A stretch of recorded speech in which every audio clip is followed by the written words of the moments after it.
kill the flame.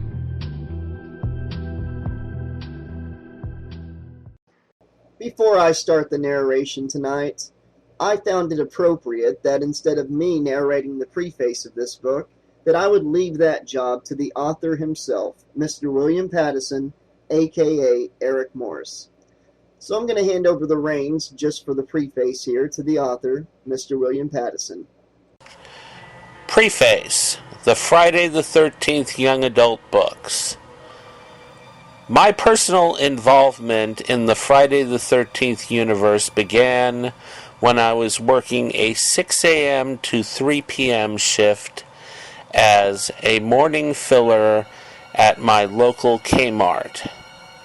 A co-worker and friend named Charisma Jones approached me one day when I was at lunch and told me that her brother was working as an editor for Berkeley Books and that they were looking for a writer to work on a series of books based on the supposed final Friday the 13th film, Jason Goes to Hell. The reason Charisma said she came to me was because I'd shown her some of my writing and she thought I was an excellent writer. Also, we'd talked a lot about horror films, including the Friday the 13th series, and I'd amazed her with my knowledge. She'd felt that I would be a perfect choice to put in for the job. On the other hand, I wasn't so sure. I'd worked on 2 Hollywood scripts just to be denied any credit for my work. Also, I'd had 2 scripts stolen by people I trusted in the industry. And I'd had 3 of my stories viciously criticized by a professional writer I knew. Another concern I had was at the time the Friday the 13th franchise was in essence dead. This was before the Freddy versus Jason thing started up. So starting a book series was a real gamble, and I was honestly concerned about my reputation as a writer if the series failed. Finally, both Charisma and my mother convinced me to take on the challenge. So I sent Charisma's brother a sample of my work and some personal information and waited to see what happened. 2 months later, I got a call from an executive from Berkeley Books telling me that they were very interested in possibly having me write their series of Friday the 13th young adult novels. The thing was that they wanted me to send them 4 treatments for the first 4 books in the series. So, over the next 2 weeks, I came up with my 4 treatments. The first treatment was the original version of The Mask of Jason Voorhees. This version was essentially the same story, only the subplot of the documentary crew wasn't there, and the killer in this one was the hunter Joe Travers. Of course, at the end of the story, Jason was reborn. This treatment was followed by the original treatments for Mother's Day, Jason's Curse, and The Carnival. As with The Mask of Jason, these were essentially the same stories, but they included Jason as the killer. So with these finished, I sent them in and waited.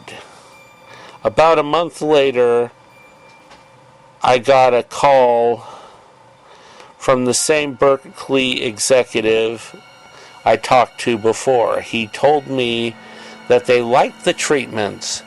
The thing was that they really liked the idea of the possessed hockey mask and having someone else besides Jason being the killer. So they wanted to hold off bringing Jason back to life and have me bring in a new killer in each novel. Also, they didn't want to do a crossover between Friday the 13th, the television series, and the movies. So for now, the Mask of Jason treatment was on the back burner. So I was given 2 weeks to revise the remaining treatments and to come up with one more treatment. After this, if they liked the revisions and the new story, they'd send me a contract and I could start writing. It was at this point that I informed Berkeley Books that I'd be writing the books under a pen name. I decided to use the name Eric Morse. The first name came from the name of Gaston Lennox's classic character of The Phantom of the Opera, Eric Dessler. The last name came from the mystery detective Inspector Morse. Surprisingly enough, I've since found out that there are at least 3 other authors named Eric Morse. The reason for using a pen name was because at the time I was also working on a sci-fi novel titled The Traveler, A Conflict of Interest, and figured if the Friday the 13th book series failed, I didn't want to affect my chances selling my sci-fi novel. Nearly a month after I sent in the revised treatment, I got another call from the executive from Berkeley Books. He told me that in a week one of their representatives would be coming to town and they'd bring the contract for me to sign. So I ended up taking the day off. Actually, I called in sick and met up with the representative for lunch and signed the contract. The next day, I made the biggest mistake of my life. I asked a lady I'd known from work, I will not mention her name, for 3 years, and asked her out for an Italian dinner to celebrate my book deal. Anyways, to make a long story short, 3 weeks later, I was charged with sexual harassment and lost my job. Fun. Anyways, I was looking for a job and I was starting work on the novel Mother's Day. It was during this time that my mother read my contract and gave me a big surprise. She informed me that I'd misread the contract in regard to the amount of time I had to finish all the novels. I thought I had a year to finish each individual novel. The truth was I only had 1 year to finish all 4 novels. I nearly flipped when I found this out. I immediately contacted Berkeley Books and tried to find out if this was a typo. They informed me that this was indeed what the contract said and that I needed to have all the books in final editorial form in 1 year's time or I'd forgo my money. So rather than mess up my chance to be a published writer, I stopped looking for work and spent my days tied to the word processor writing. I managed to finish both Mother's Day and Jason's Curse in 5 months. Then I started work on the 4th book, Road Trip. The reason for this was that I thought while I was working on Road Trip, I could do some research on carnivals for the 3rd novel. But that wasn't going to happen. During this time, Berkeley Books sent me back The first two novels with piles of notes on what to cut and to rewrite. I was floored. Upon reading the revisions, I noted that the editors were cutting all my references to the films and all the subplots featuring the ghosts of Jason's victims. They also cut out 98% of the descriptions of the murders, which really pissed me off. I was actually surprised, given all the hardball editing, that they hadn't cut Mrs. Voorhees' head out of Mother's Day. To put it simply, they were cutting out all the things I thought I was hired to provide. I mentioned this fact and sent questions about these revisions to the editor assigned to me, but all my inquiries were ignored. So by the time I got started writing the carnival, I was both mentally and physically exhausted. With all the rewriting, the only research I was able to do for the carnival was watch the movies Funhouse and Something Wicked This Way Comes.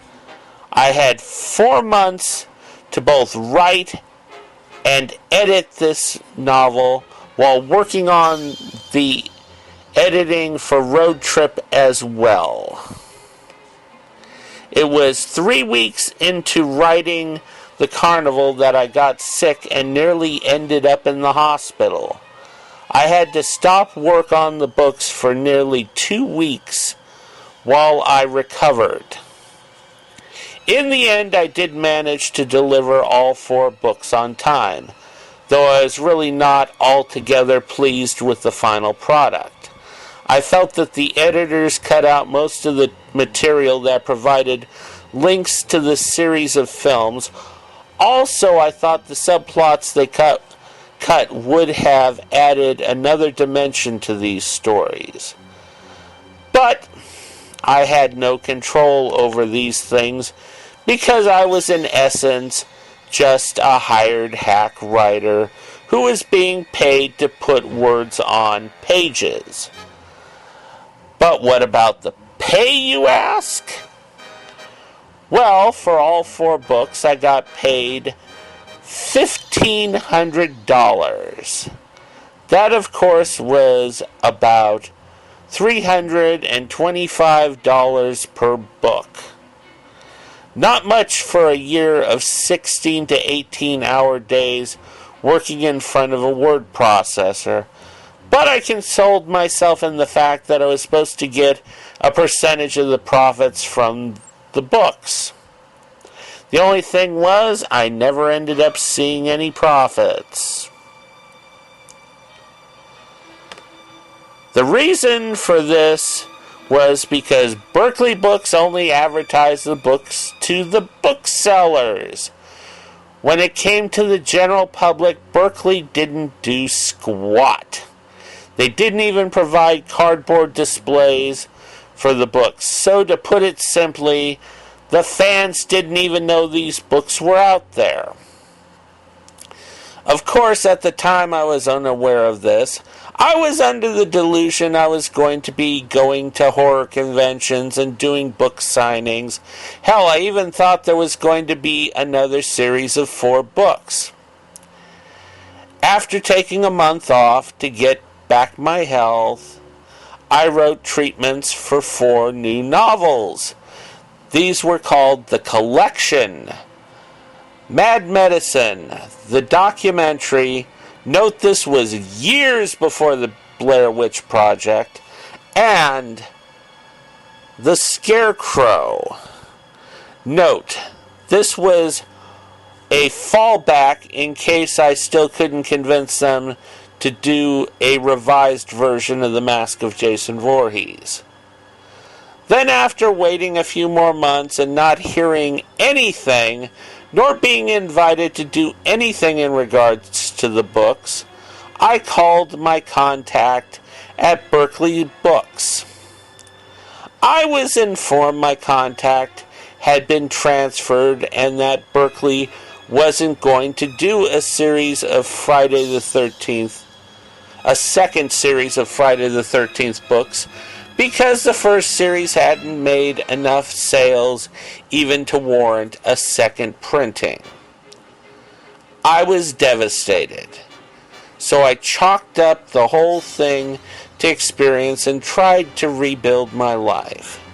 Then 8 years later, I was on the internet, looking around at F13 websites, since I'd opened an F13 website of my own, Friday the 13th, Jason's Bloodbath, and came upon a website titled Friday the 13th, Jason's Lair. The website featured a section on my F13 young adult books, as well as a fan fiction novel, Return to Crystal Lake, that the webmasters, Matt Caddy and AJ Urban, credited as being inspired by my work. I was overwhelmed.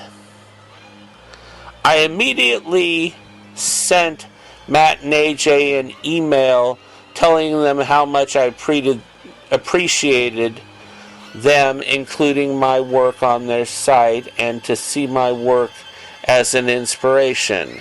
Matt and AJ were equally thrilled to hear from me. Unfortunately, they were so thrilled that they posted that they heard from me and also posted my website. So, for the next 8 months, I was inundated with emails from fans. Hell, I was getting over 100 emails a week.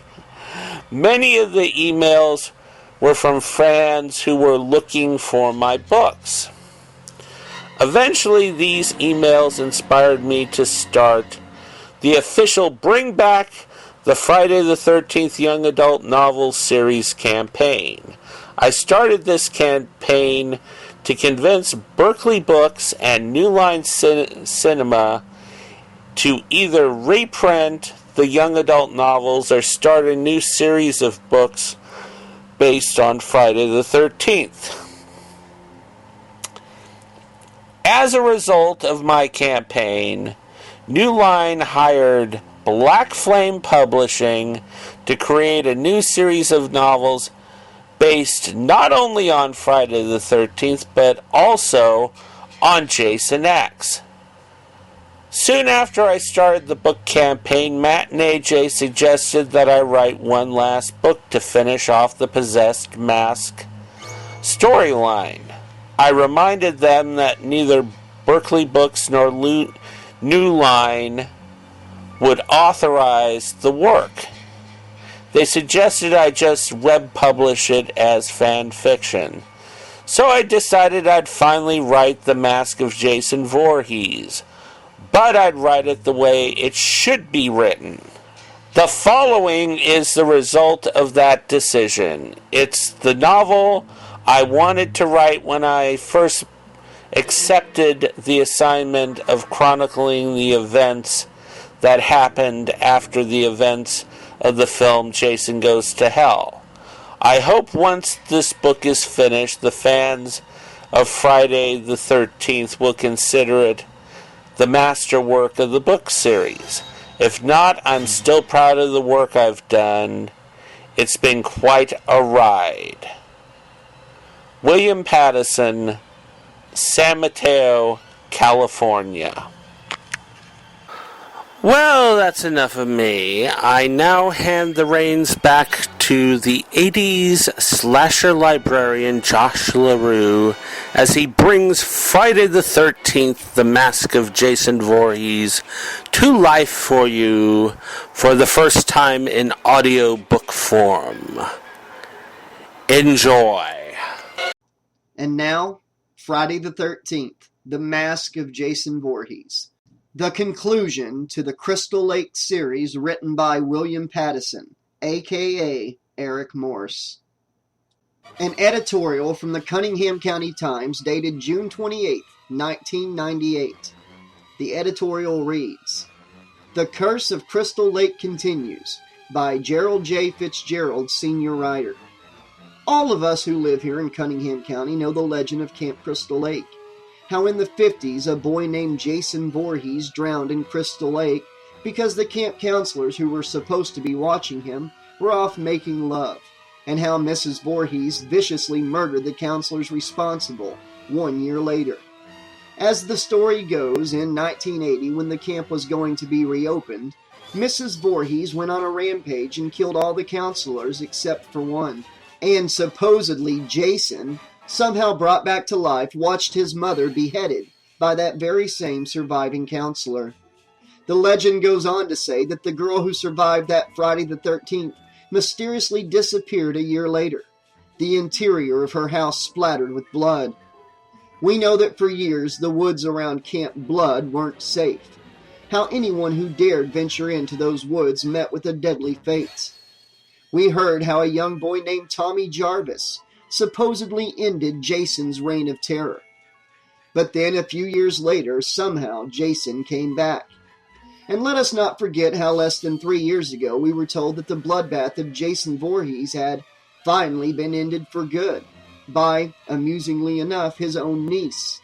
And yet still the killings continue. Our sheriff tells us that these are copycat murders, perpetrated by nuts who want to cash in on Jason's legend. Yet, we who have lived through all of this can see the hand of Jason. We know that somehow the evil that continually brought Jason back has found a new way to keep the killings going. Why else would a local hunter suddenly go on a killing spree? And what about Gabe and Ruth Gleason's idiot son, Big Red? Why would he, without warning, kill his parents and murder those campers at Camp Crystal Lake? And what about the more recent tragic events at the Traveling Carnival that happened to pitch its tents next to Camp Crystal Lake? Was it mere coincidence that the carny who did most of the killings wore a hockey mask just like Jason's? We who live around Crystal Lake say no. We say that the death curse of Camp Blood is still going strong. We know it's just a matter of time before it starts all over again. We know the legend still lives, and we know that the killings will continue.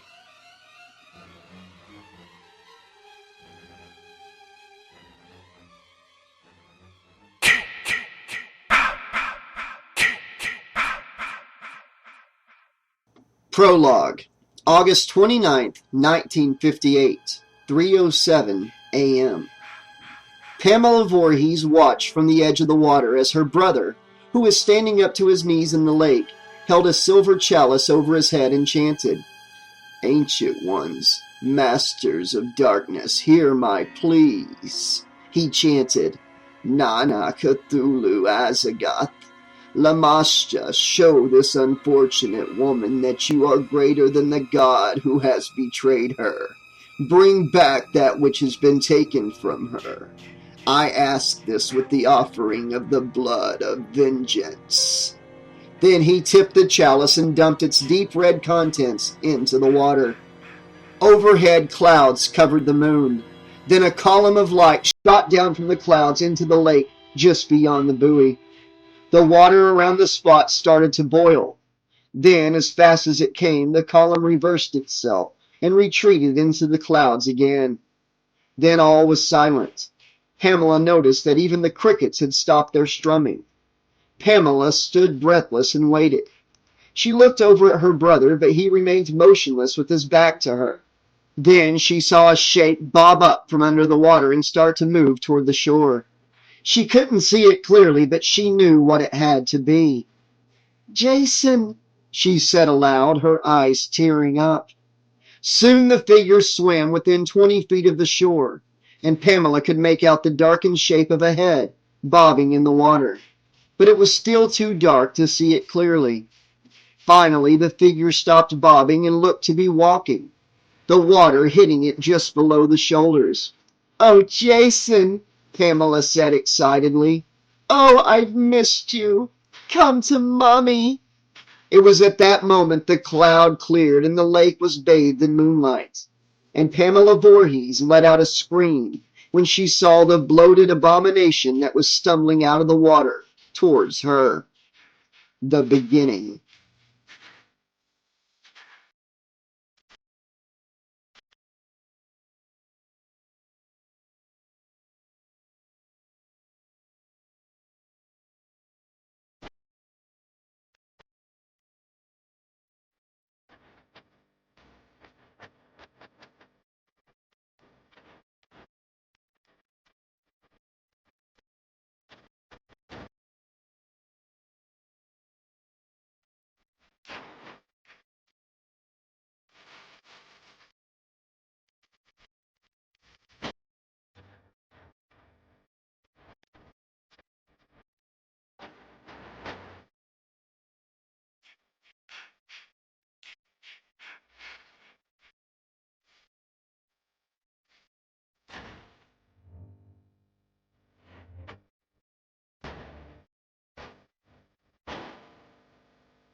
Chapter 1. Micki's Return.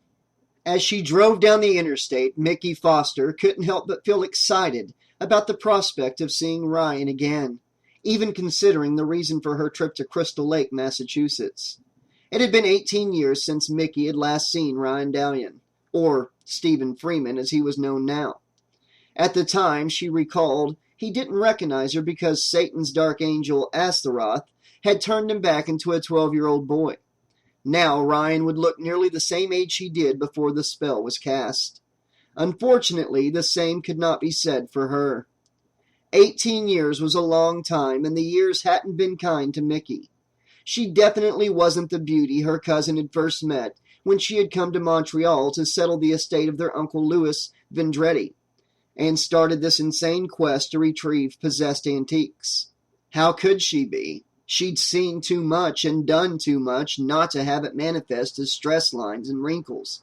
Thank God for red hair dye, she thought, glancing up at the rearview mirror. At least she could hide the fact that her crowning mane of red hair was now heavily streaked with gray. She wished she didn't have to get Ryan involved, but unfortunately, fate had made the issue moot. Ryan was already involved.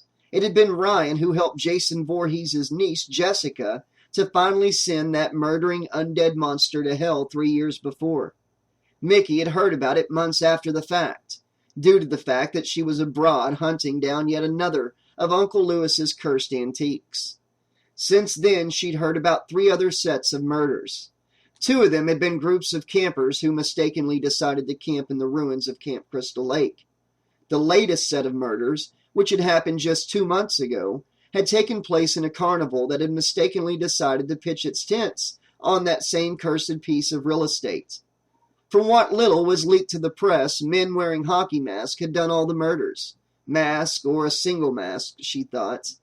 Could it be that once again she was on a hunt for a cursed item? Had the evil that had once been Jason Voorhees somehow been transferred to the hockey mask he wore to hide his monstrously deformed face from the world? At this point, all she had was questions. But hopefully once she got to Crystal Lake, she and Ryan could find the answer, and hopefully put an end to this evil. The road sign ahead read Crystal Lake 10 miles. Micki felt the feeling of excitement she always felt when she started a hunt.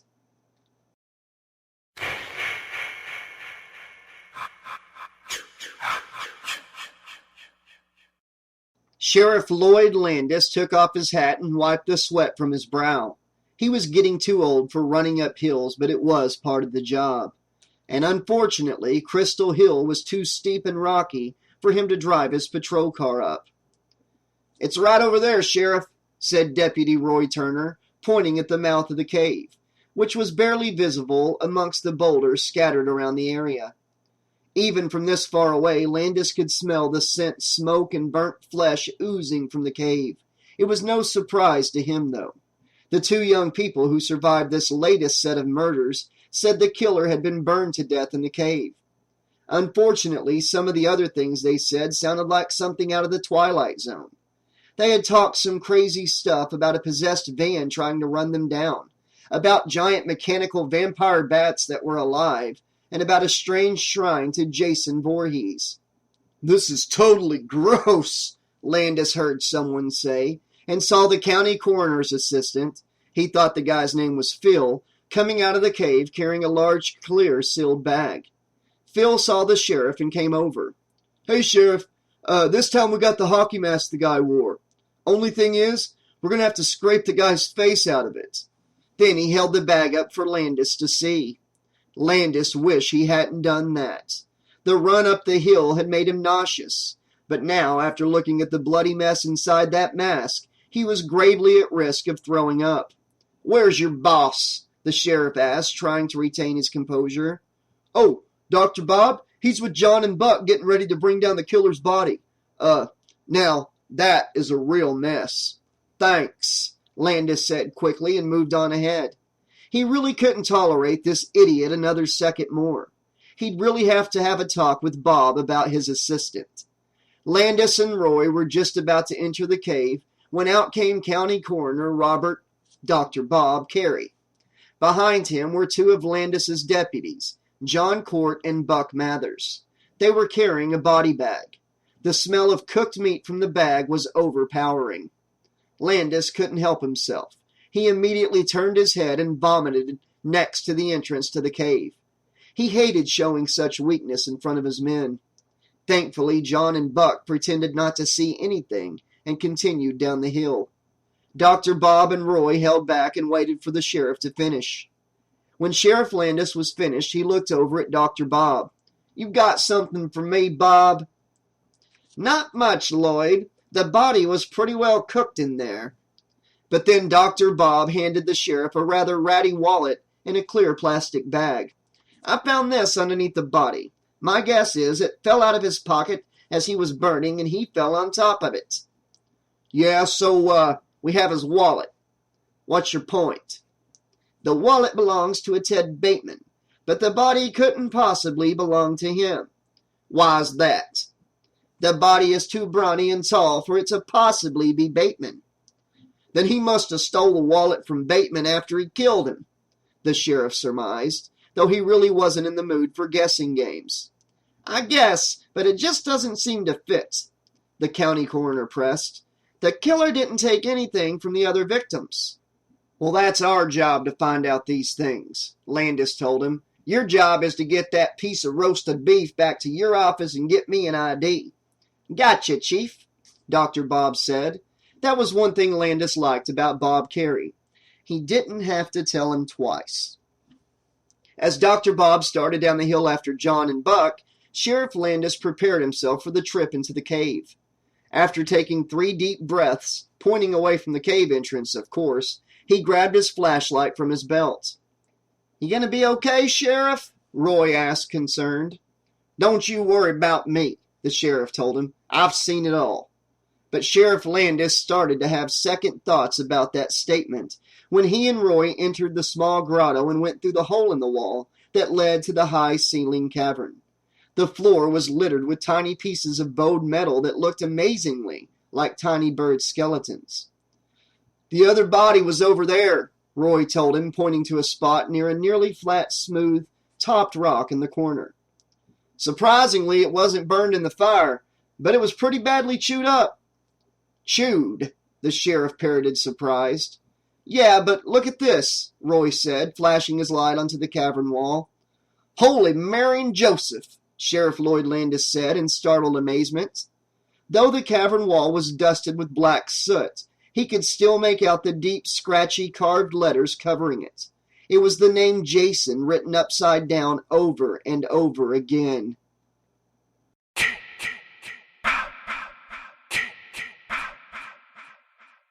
Micki was just heading up the narrow dirt road toward the wood-paneled house where Ryan, or should she call him Stephen, lived. Thankfully, Crystal Lake was a small town and everyone knew each other, or she would have never found this place. When she'd arrived in town, she'd headed to the small Army and Navy store that Ryan's mother had said he managed in the town center. Unfortunately, it being a Sunday, the store was closed. So she went to a nearby coffee shop and asked around. Though the patrons were a bit leery of talking to strangers that, she guessed, due to the number of reporters that had swarmed into town on a regular basis because of Jason Voorhees and all the murders since. But thankfully, she was able to get the address of Stephen Freeman from a kindly old waitress named Betty. Now, Micki was feeling nervous. What was she going to say when Ryan opened the door? How was she going to introduce herself? She remembered that when Ryan was changed, he still remembered that he had a cousin Micki. But how could she possibly explain to him the age difference? She really didn't want to have to go to the trouble and frustration of trying to tell him the truth. But she knew she had to come up with something fast. Parking her red '85 Mustang next to the blue Ford Ranger truck in front of the house, she headed up the cobblestone walkway toward the stone steps that led to the hardwood front door.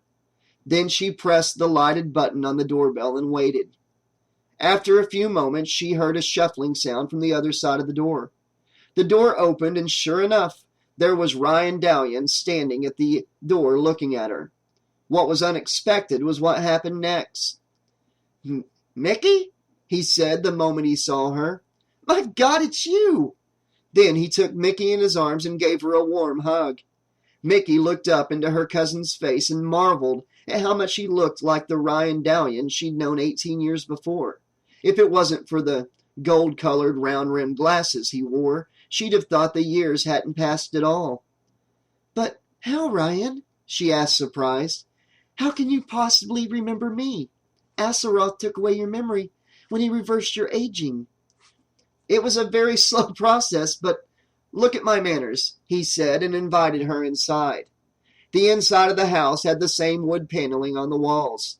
The living room, which was where Ryan led her, was decorated in a Native American style. The large, overstuffed couch Ryan and her sat down on was decorated with Cherokee symbols. The walls were covered with paintings and posters of Native Americans, wolves, eagles, and hawks. Even the lamps on the hardwood end tables on either side of the couch had a Native American look to them. What took away from these lovely furnishings, though, was the clutter. All around the room were beer cans, half-eaten paper plates of food, crumpled papers, and several ashtrays loaded with half-smoked cigarettes. Ryan must have picked up on the look of concern Micki was giving him. "I'm not much for housework these days," he said casually. "Haven't really had a reason, not since Jessica and Stephanie took a hike." "What happened, Ryan?" Micki asked, concerned. "Your mother had sent me a letter not more than 6 months ago, saying that you two were doing fine." "So she thought," he said bitterly. "Actually, things between Jessica and I were never as rosy as my mother thought. Jessica was very sensitive about anything supernatural, to put it lightly. The woman was paranoid. After the incident with Jason, I started getting these mind-numbing headaches that somehow caused the blocked memories of my earlier life to be released. At first, both Jessica and I thought it was just delusions caused by the trauma of dealing with Jason. But the pictures in my head were too detailed, too real. I started doing a bit of research and found some connections. Finally, Mom fessed up and told us about my other life." "And Jessica left you because of that?" Micki asked, totally surprised. "No, it was actually that and the new murders that did it," he told her. "The murders at the carnival clinched it. Jessica decided right then that she'd had enough of Crystal Lake and Jason Voorhees." "But Ryan, why didn't you go with them?" Micki asked, confused. "You nailed it right on the head there, Micki," he said with a pained expression. "I couldn't leave because I am Ryan Dallion, the same Ryan Dallion who chased Uncle Lewis's cursed junk all around the world. Because I found as time went by, I not only had the memories of Ryan, but I started to think like him too. Unfortunately, Ryan couldn't let this damn Jason thing go, even if it cost him his wife and kid." "I'm sorry, Ryan." "I don't want your pity," he said, looking up at her sharply. "What I do want is answers, like why the hell is it that you've shown up suddenly after 18 years? What is it that you and Jack are up to?" "Jack has nothing to do with this, Ryan," Micki said sadly. "Jack's dead. He's been dead for the past 10 years. Ryan was struck speechless. Jack Marshak had been the center of their little group. He had once been Uncle Lewis's partner and in many ways his equal when it came to the supernatural. If it hadn't been for Jack, on many an occasion, both Micki and Ryan would have met a horrifying end at the hands of some person twisted by one of Uncle Lewis's antiques. How? Ryan asked, surprised. A heart attack, she told him. Things were a lot harder after you were taken from us. Johnny Ventura helped out for a while, but things became too complicated. Micki knew she didn't have to say more. Ryan had known about the mutual attraction between her and Johnny. He also knew that such relationships were impossible, if not dangerous, given their line of work. Since Johnny's left, Rashid's been helping me. At least that was something, Ryan thought. Rashid, who had been an old friend of Jack's, had proved himself to be a very powerful ally. Ryan had some very fond memories of the Egyptian mystic. Ryan shook his head sadly. Uncle Lewis and this damned curse. All it ever brings us and the people around us is heartbreak and death. Micki silently nodded. Damn it, Ryan. You should have left with Jessica and Stephanie and said to hell with it, Micki said. After everything you've been through, no one would blame you. I understand that, but if this does have something to do with Jason, it could affect Jessica and Stephanie, because they're blood relations to that monster. Still, there's no proof these murders are anything else but copycats, Micki pointed out. There's the rumor that's been going around about how all the killers were wearing Jason's hockey mask. Ryan looked up at her questioningly. That's why you came. You think it's Jason's mask, don't you? I think there's a good chance it is, Micki admitted. If it is, we can put an end to this by finding the mask and locking it up in the vault back at Curious Goods. Easier said than done, Ryan said. From what I've heard, the mask has a tendency of disappearing until the next set of murders start. If my suspicions are right, the next cycle of murders are due any time now. And how do you know that, Micki? Ryan asked skeptically.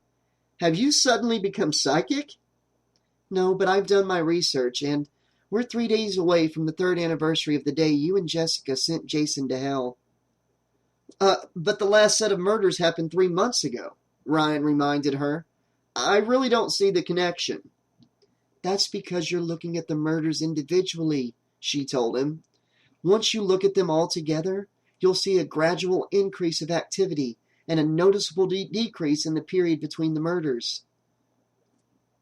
So what you're saying is that all these murders are leading up to something? I wish I could say, Ryan, but I don't know, she admitted. All I know is that mask is the key to all of this. And how do you suggest we find it? Ryan asked. If the situation's like any of the others, the mask will find us, Micki said.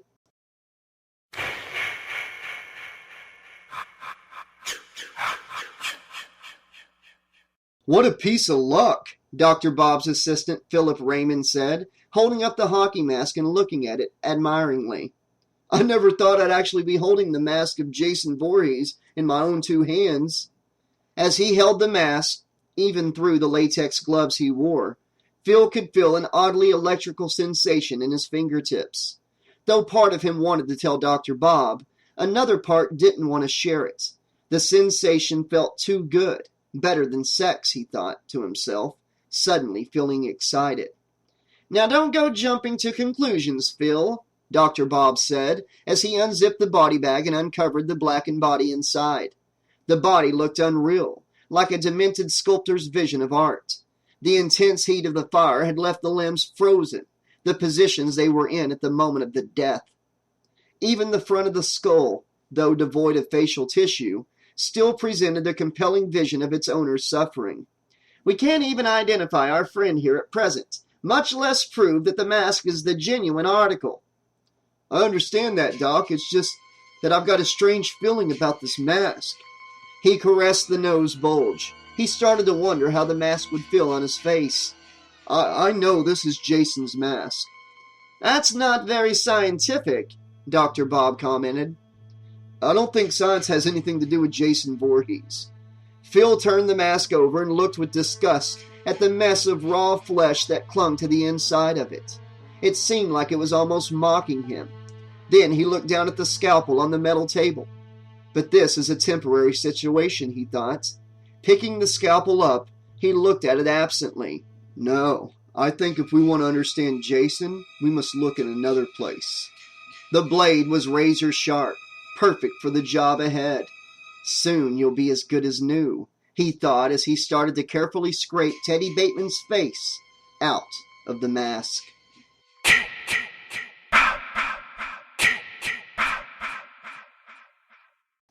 Okay, this has been the prologue in Chapter 1 of Friday the 13th, The Mask of Jason Voorhees by William Pattison, a.k.a. Eric Morse. Guys, this is going to be the book that concludes the Crystal Lake series. The journey we've been on so far started at Mother's Day, then Jason's Curse, then the Carnival, and finally Road Trip. And now here we are, at the end of the road. Where's this story going to go? I like what I see so far, because I'm a big fan of the Jason movies. I'm a big fan of Jason Goes to Hell. I thought Adam Marcus directed a great movie there. He had a really good idea, and I think the movie doesn't get enough love, honestly. And I also really enjoyed Friday the 13th, the TV series. And I love how this book, right off the bat, is tying in Jason Goes to Hell, Friday the 13th, the TV series, and the Crystal Lake books that we've read so far, all into one big package. And I feel like this conclusion is going to be great, and I cannot wait to jump back into more of this book, so I'll be back very soon with some more of Friday the 13th, The Mask of Jason Voorhees. Until then, this has been your friendly neighborhood 80s slasher librarian saying, thanks for listening, and you have to complete this book series with me, because it's got a death curse! You are listening to the 80s Slasher Librarian. Keep listening, or I'll kill you.